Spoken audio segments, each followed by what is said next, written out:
As promised, I am here for another video in the Florida Keys before I get back to Miami, wanting to show you guys some different things. And we are in a place called Tavernier, Florida. It is one of the Keys, and I found this regular residential neighborhood. We're gonna walk around here, and for anybody who sticks around for later in the video, I have some cool footage of this RV park that is also some sort of residential stilt home place that has houses that they just built for sale, something totally unique. So if you want to check that out, I'll put some shots of that later on in the video, and we'll see if we can find any houses for sale around here. But anybody who saw yesterday's video probably saw my little joke video in there where you have these kids swimming in one of the estuaries around here that they're not supposed to be in, right? There's signs everywhere warning people that there's crocodile sightings, right? And the reason I want to bring this up is because this is such a huge metaphor for how everything is working today in the world when it comes to the housing market and the economy, that people just don't listen, right? There were all these warning signs around this restaurant showing people that, hey, there's been crocodiles around here, don't go in the water, but yet you have genius parents letting their 3-year-old kids wade in the water there. And the guy at the restaurant actually told me that there has been a 17-foot crocodile circulating the area. It's like his territory, and he says probably one of these days one of those kids is going to get taken, And if you think nothing like that could ever happen, well, a few years back over in one of the Disney World resorts up by Orlando, a kid actually got eaten by an alligator up there. They have a ton of freshwater ponds with a lot of alligators up there. And down here, you don't see so many alligators, but these are crocodiles, saltwater crocodiles that live in salt water, which we're surrounded by here. And because there's so many mangrove swamps around here, that's where they live and they breed. So they're way more common down here in the Keys than up by Miami, for example, where I'm at, because there's just so many more spots for them to live a comfortable life down here. But anyhow, regardless of all the warning signs, no one listens, right? Nobody takes their kids out of the water. You had people just dangling their feet in the water as if no care in the world, whatever. Sounds pretty familiar with how everyone is treating the economy today. You still have people going out there racking up the credit card debt like there's no tomorrow, and just spending like there's no recession, and that there's no possibility that you might lose your job, right? Even though we're seeing the layoffs and the bankruptcies go through the roof right now, but yet people are still spending like nothing is happening, which is kind of ridiculous. All I can do here making these videos is give you some of these warning signs and tell you about them and make sure you're aware of them. But what you do with the information after that is entirely up to you. So I've read a lot of comments from people who watch these videos saying, you've really helped me solidify my decision, whether it's, to move to Florida or not to move to Florida because of the expenses down there, whether or not I should buy a house now where I'm at. Some people have chosen to buy now. Others have chosen to forego buying, thinking that they'll probably get a better deal in the future, because it highly depends on the area, okay? Some areas are gonna see prices continue to go up. Some areas are not.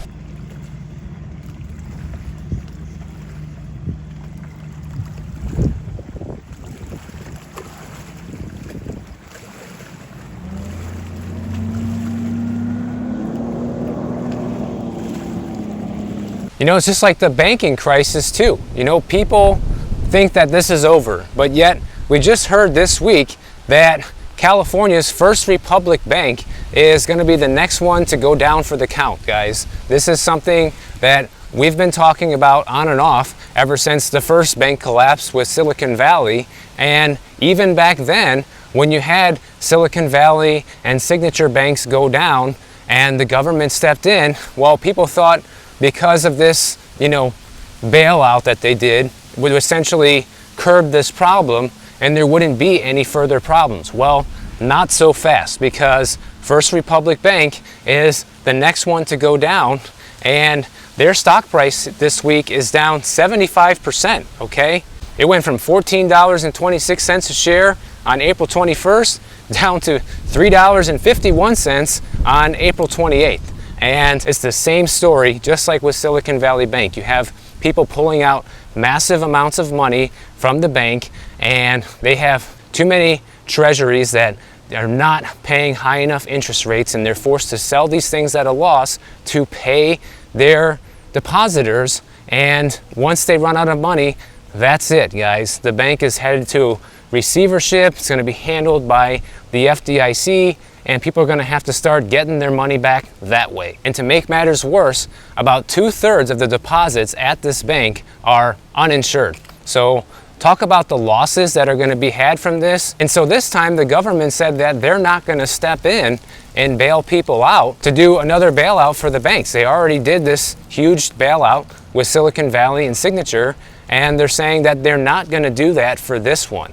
So at this point, it becomes a race to the bottom of who can get all of their money out first, especially when you have 2/3 of the deposits not even being insured. So you can see how this would be a massive problem.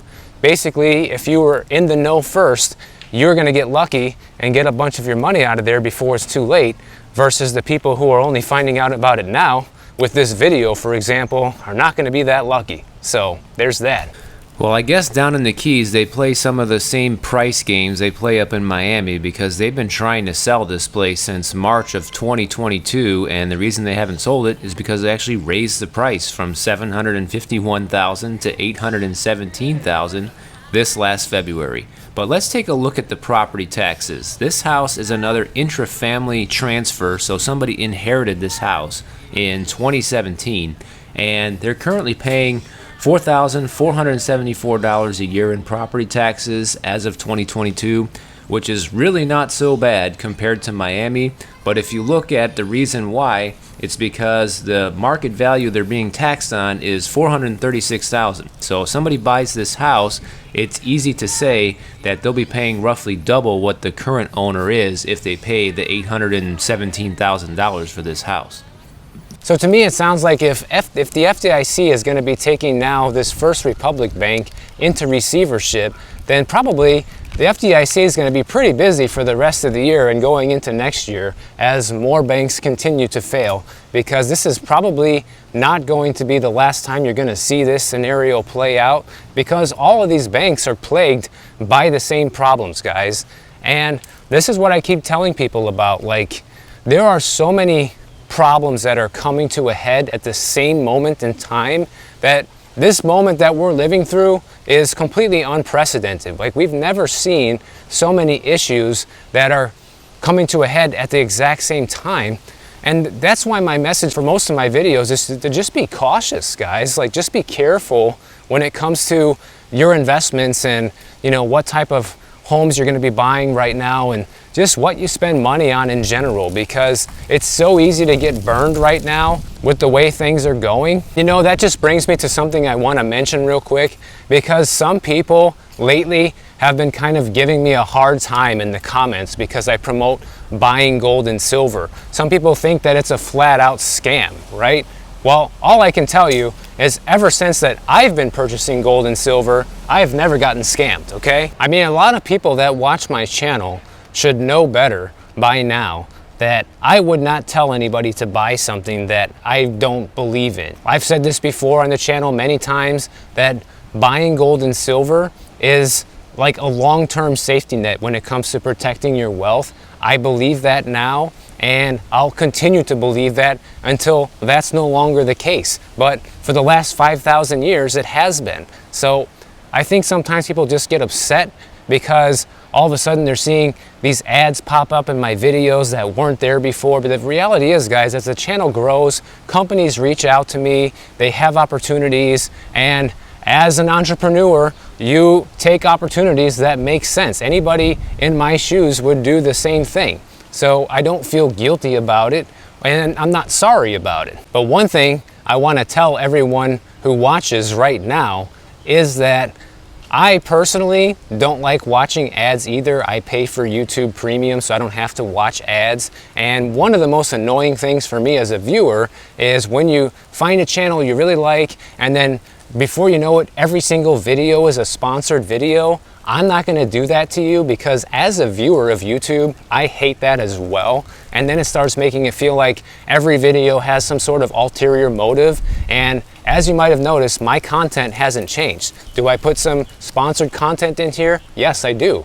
But the overall message I'm trying to relay to people and my delivery has not changed at all. And that's like a promise that I make to my audience. Like, I'm not gonna be doing more than 2 sponsored videos a week ever, guys. I don't care how much they offer to pay me. You just kind of lose the essence of the channel, I feel like. That's my personal opinion. Other people that create on YouTube can do whatever they want, but you know, there's times when I don't do any sponsored videos for a long stretch of time. So for me, I'll take the right opportunities when they come along if I think that they make sense and I believe in what I'm promoting. And just so you know, I turn down 99% of all the opportunities that I get, because I get sent probably at least 20 different sponsorship opportunities every single week. So just thought it'd be good to let people know the real deal of what really goes on behind the scenes. I get approached to promote all sorts of shady different things, guys, and I don't do it because I don't want to ruin my reputation. You know, I'm not that kind of person.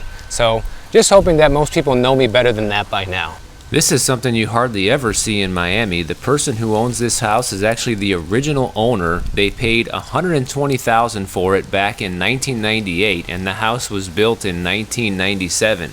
And fast forward today, they have it listed for sale for $830,000. But this is how you keep a low tax bill. You have a homestead exemption, and you bought the house basically 30 years ago, and you can still have a $2,300 a year property tax bill, which would be something that new homeowners today would probably kill for, to have a property tax bill that low. But unfortunately, that's probably never going to happen. The only way to have a bill this low is to have a house in a very cheap area or to have bought 30 years ago. So now basically the plan is to try and get something worked out over the course of this weekend. They're trying to get the bigger banks to buy all of the bonds from this bank at a loss in order to try and save this thing. Otherwise, they're worried about a big stock market crash coming on Monday if they can't get this whole fiasco figured out. Remember, this is just one additional bank that's failing, guys. There are hundreds of other banks that could potentially have problems like this over the next several months. And if they're worried about the stock market crashing from one bank failure, imagine what could happen when we have 10, 15 bank failures within a couple of months. So that's just the kind of thing I'm trying to warn people about here. Because on top of all that, inflation and interest rates are back on the rise, okay? You have the 30-year fixed mortgage rates now back around 6.5%. And a week ago, they were around 6.39%. So they didn't go up a lot, but they're going back up. Same thing with inflation. Prices rising 0.3% from February to March in the latest inflation report. So you have that going on. And they're still saying that the core inflation numbers are at 4.6% from a year ago. And that's only if you believe these current inflation numbers, because let's not forget, when you go to Shadow Stats and look at their inflation numbers, it paints a very different picture, okay? If you go by how they calculated the CPI back in the 1990s, okay, right now inflation would be hovering around 8%. But if you go by the way that they calculated it in the 80s, it would be hovering somewhere between 12 and 13%, which is still far higher than what they're saying it is right now at 4.6%. And for me, based on how much I'm seeing everything increase when it comes to just the regular everyday cost of living, guys, I would like to think that it's above 4.6%. I just don't see it being that low. I feel like a 4.6% increase from a year ago would be not such a big deal, and you would not be feeling so much pain from this. But instead, it just seems like you're getting hammered on every single item you buy now. And it's always the worst with all the things that matter the most, you know? Food, energy, gas, insurance, housing. Like the most expensive things that most of our monthly budgets go towards are the things that have increased the most in cost.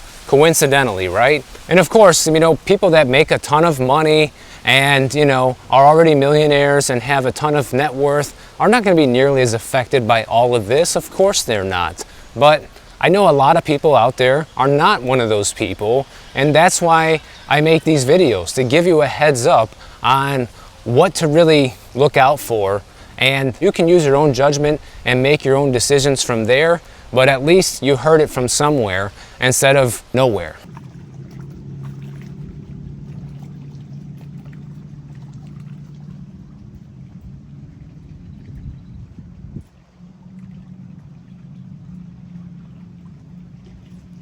Now, like I told you guys in the last video, I was going to stop at this place that I saw. I thought it might have been residential, wasn't really sure, but it turns out it's more like a resort type of place. You see, they have RVs all over the place. They have a pool behind us here. They got like their own little beach area down this way. And then as we walk around, you'll see that they have these big houses that look like container ship houses, but I don't think they are. They just kind of look like it. And the cool thing is they're up on stilts. So obviously they're ready for a massive flood or a hurricane to come through here, which is very likely considering you're right on the water here. So I just saw one of the guys that works over here, and they didn't kick me out, by the way. These houses are actually going to be for sale. I don't know for how much, but he says that they already sold like 20 or 30 of these things and people haven't even seen them yet. That's how ridiculous real estate is down here in the Keys, because these things aren't even ready, guys. They're still working on them. He said they're gonna have like the model homes ready in the next couple of weeks for people to start looking at, but that's not even the case yet. So you got all these houses that have been built here that people are buying and have never actually stepped foot in before, which is something I always strongly recommend that you don't do when you're buying new construction. I mean, these things could be shoddy as hell on the inside and you don't know. I'm not saying that they are, but you just don't know. So, but you see, these things are really high up. I mean, that's gotta be at least 10 feet off the ground, if not more.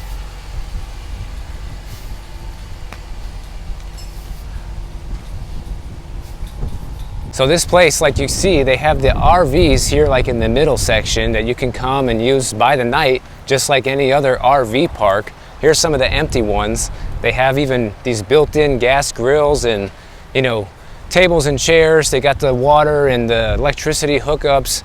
People got a lot of nice RVs over here. I saw it's pet friendly. There's people with their dogs running around. And then surrounding this whole place, they have these big bungalow houses on stilts that are going to be for sale. So pretty interesting little Keys neighborhood here. Now, one thing I wanted to talk about here is I saw this story talking about this huge socialist wave that's been taking over Latin America. And this is not really a new thing, but more and more countries down there are getting hit with these big programs where their new presidents are trying to tax the rich and, you know, give it to the poor. It's kind of similar to what's happening here right now, actually. But here's the thing. A lot of people from these Latin American countries are starting to flee while they still can, and before it's too late, essentially. But here's the problem, guys. You know the number one place where they all come to? Right here, Florida, Miami in particular. Why do they all come here? Well, number one, it's because it's the closest place geographically in the US for them to come to. So there's that aspect to it. But honestly, I don't know why they care how close it is if they're not planning on going back and forth to their countries that are, you know, disintegrating. Like, you could spread out anywhere in the US, but they all come here to Miami. But anyways, the point of this story is because so many of these people trying to escape these socialist countries are coming to Miami and Florida in general. I showed you guys in my video about China the other day how China used to be the number one foreign buyer of real estate here in Florida. Well, now it's Colombia, okay? Colombia has taken the number one spot because Colombia is the country that's going through the biggest transition right now, and so many people are looking to get out. The foreign investment in Miami is insane, okay?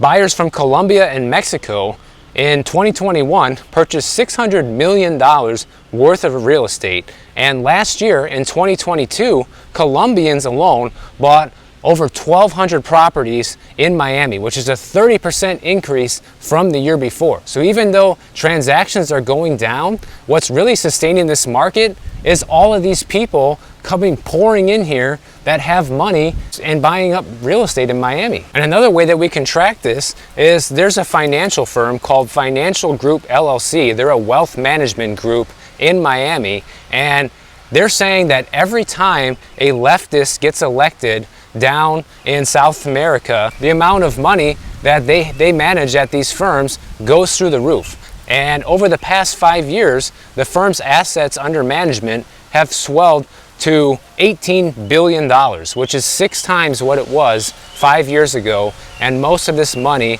is coming from Latin America, getting away from these countries. You have rich people from Chile that are here investing between $30 to $40 million in real estate in South Florida every single year. And the biggest reason for this, you can't really blame them, because every major currency aside from the Mexican peso throughout South America has plummeted in value against the US dollar recently. This makes inflation in their countries way worse than here. You know, as much as we can complain about how unaffordable things are here, it is so much worse down there. And that's why you see these people just willing to uproot their entire lives and take their entire net worth and throw it into a property here in Florida, thinking that that's going to be the way to preserve their wealth, then just let it get eaten away in South America. I mean, just look at Argentina, for example. The peso in Argentina has lost over 70% of its value just since 2020, guys. So you're talking less than 3 years, and they've already lost more than 70% of their purchasing power from less than 3 years ago. That is insane. Imagine if that was happening to us here. What would you do? You'd probably be doing the same thing. You'd be looking for the next safe haven. Where can I go where my wealth isn't going to get wiped out over the next 5 years? They're saying that in Argentina and Chile, you have inflation rising 100% every year. So imagine your money is basically worth nothing. You can have 1 million pesos, and in a year from now, that money's worth 0 pesos. That's how crazy it is. And these guys come here with a lot of money, guys. Like, there's a development in Brickell, another St. Regis. We have one in Bell Harbor too, and it's a very expensive development. New construction, it's 150 unit condos, very big spaces. Even the refrigerator in these places costs $15K. And you have a 2-bedroom in these buildings that start at $3.5 million. They're already attracting buyers from South America to buy these places. So you guys always see the price of this real estate down here and wonder why it's so expensive. To me, as a local, someone that's been dealing in this for many years now, I think this is the #1 reason why. You would not be seeing prices where they are right now if it wasn't for so much foreign influence in South Florida, or really all of Florida in general, because we know that the locals cannot support the prices that we've been seeing over these past few years. And obviously COVID and the money printing made things a lot worse. But one aspect that's been going on well before that has been the sheer amount of foreign investment. And to me, it looks like this is just about to get worse now that Colombia is going through this terrible transition like so many other of the Latin countries before it.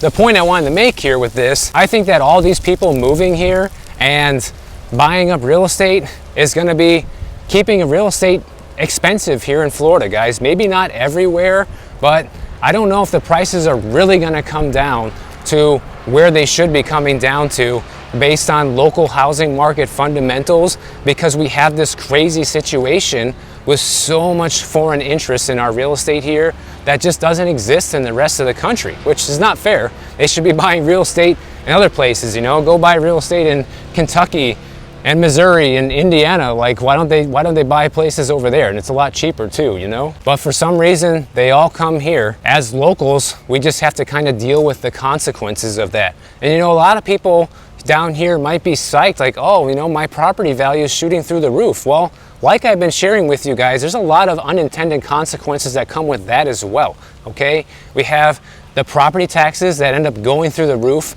because the property values are going up, which really hammers people who just bought. You also have the insurance that skyrockets because the higher the property value, the higher the replacement cost is. So you're going to see insurance continue to go up from this, making that problem even worse. And on top of that, it just makes the cost of living go up, because when you have so much wealth concentrate into an individual area, just look what happens to everything. Look what happens to gas prices, the cost of food, clothing, going out to eat. Everything just goes up. The local inflation goes up beyond what people can normally afford because so many people with so much money pour into the area that are like, yeah, I'll pay $100 for a plate of dinner. You know what I'm saying? Whereas as a local, that's crazy. As somebody that lives down here, guys, I'm not really happy about it because it means more crowding, means everything's more expensive, and to me, all that means quality of life goes down. So I don't care if my real estate goes up in value, you know what I mean? I don't want the higher bills that come along with it, basically. I'm not looking to sell my place anytime soon and cash out the equity, but I'm starting to feel like maybe I should, just to get out from underneath this whole situation, because it's becoming exhausting. And just being down here in the Keys for a couple of days, honestly, it's been so nice to get away from Miami and just away from the hustle and bustle of the city. You know, the hotel that we stayed at, if you saw yesterday's video, was very quiet. You know, no main roads around, no ambulances and sirens going off 24/7 and motorcycles and whatever else at 3 in the morning, you know? But I want to end this video on one last thing is, you know, you got all these people scrambling to come here to leave their South America countries because they're implementing all these tax the rich things, right? Well, guess what? They're doing the same thing here, guys. You know, there's several new tax proposals, which I'm not going to get into detail on, from the Biden administration, where they want to raise taxes on all sorts of different things, okay? They want to raise your taxes on long-term capital gains or dividend income if you make $1 million and up from 23.8% and increase that to 44.6%. So that's a direct tax the rich tactic right there. A lot of investors like to use 1031 exchanges for real estate transactions. They're looking to eliminate that once again. That's been a proposal that's been bounced back and forth over the past couple of years, and now they're trying to make it so that any type of 1031 exchange that's over 500,000 for a single person or over $1 million for a married couple filing jointly, if you make more than that amount, then you can't do a 1031 exchange, okay?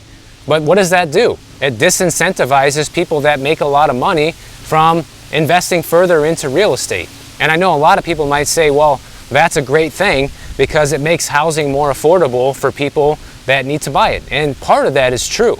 But the thing is, you know, you're not gonna go out and buy a 30-unit multifamily building, most likely, like one of these rich investors would. And if they don't get the tax breaks to do stuff like that anymore, who's going to step in and buy places like that? So there is a need for professional real estate investors and even corporate real estate investment. Obviously, you know, they've been blatantly taking advantage of the single family housing market that, you know, specifically below the $400,000 range, which is wrong. They shouldn't be doing that. And there should be laws against them being able to do this. But there is always going to be a need for large firms and investors to invest in commercial real estate and to invest in large multifamily projects, because that provides housing. It provides places for business, okay? And that's something that we need. They're also trying to increase the corporate tax rate from 21% back up to 28%. They also want to do a higher net investment income tax. The proposal would increase the 3.8% net investment income tax rate on small business income over $400,000 to 5%. The crazy thing is you got so many people moving here trying to say, you know, we want to get away from our country because they're trying to tax the rich. Everything is turning socialist. Well, unfortunately, maybe a lot of these people that are moving here are unaware that the same thing is actually happening right here, just maybe not on such a grand scale like it is there. and maybe not quite as fast. So, and this is not a political statement, guys. These are just the facts. This is what's really happening right now in those countries and in our country. And the crazy thing is, you know, you're gonna have all these people move here and bring up the prices where we live, make inflation worse, everything costs more money, you know, housing, whatever. And at the same time, the same policies that they were trying to flee are actively being attempted to be implemented right here at home. I hope you enjoyed these videos from the Keys. And about a week from now, I'm gonna head over to the west coast of Florida. And throughout the summer, guys, I'm gonna be giving you different content in different places, gonna be going to a lot of different spots. So it'll be cool to change it up for you, get out of Miami, and we'll see some different housing markets and things like that for sale outside of Florida even too. So if you enjoyed this video, make sure you click the bell notification down below. YouTube will alert you every time I post a new video. And if you don't want to wait, check out my next one on the screen right over here, and I'll see you in the next one.